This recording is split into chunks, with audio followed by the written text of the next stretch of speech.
up different types of molecules. The essential items they'd sent to aid his mission would be arriving separately, in a titanium pod, right about.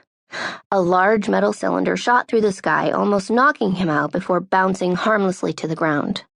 Now. What in God's good name was that? Connor whirled around to find the largest woman he'd ever seen exiting one of the nearby apartment buildings. He tried not to gape at her immense frame, wrapped securely in a black puffy coat.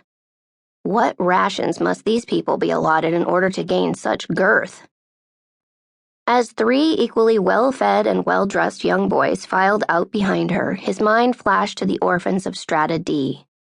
Their rail-thin frames, their hollow, hungry eyes. He set his jaw. Just another reminder of how important this mission truly was. As he watched, the three boys scrambled past their mother, eagerly circling the titanium capsule, eyes shining with interest. One reached down, daring to touch it. Connor swept in, neatly scooping up his belongings. As the children squawked in protest, he held up his free hand. "It's okay," he tried to assure them. "It's just my—" "Get away from my kids, you freak!" Mom was now on the scene, waving one hand threateningly at Connor, the other fumbling at her coat pocket. For a split second, he feared she was reaching for a weapon. Instead, she pulled out a small black plastic device. Some kind of primitive transcriber? "See something? Say something!" she muttered to her children, waving them behind her as she frantically started pressing at the screen. "That's what they say to do. Can't let the terrorists win."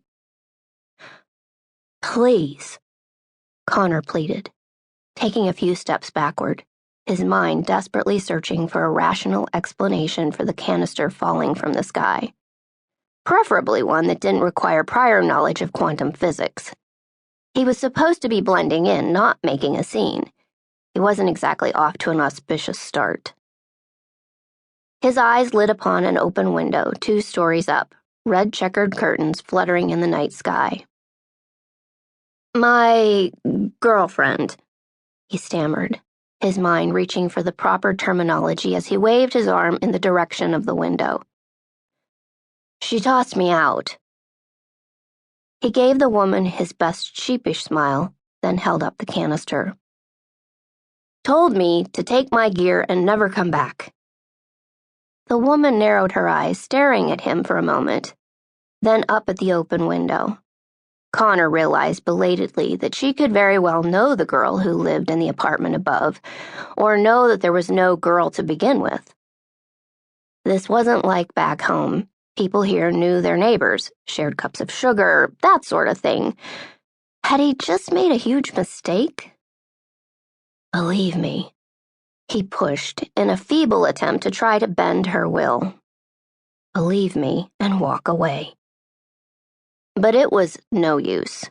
The trip had left him completely depleted, and he had no idea how long it would take to regenerate his spark. He'd be forced to do things the old-fashioned way, at least for the foreseeable future. "What's her name?" Connor startled. "What?" "Her name," the woman repeated. "Your girlfriend who threw you out, does she have a name?" She gave him a pointed stare as if daring him to answer, her fingers still hovering dangerously close to her transcriber.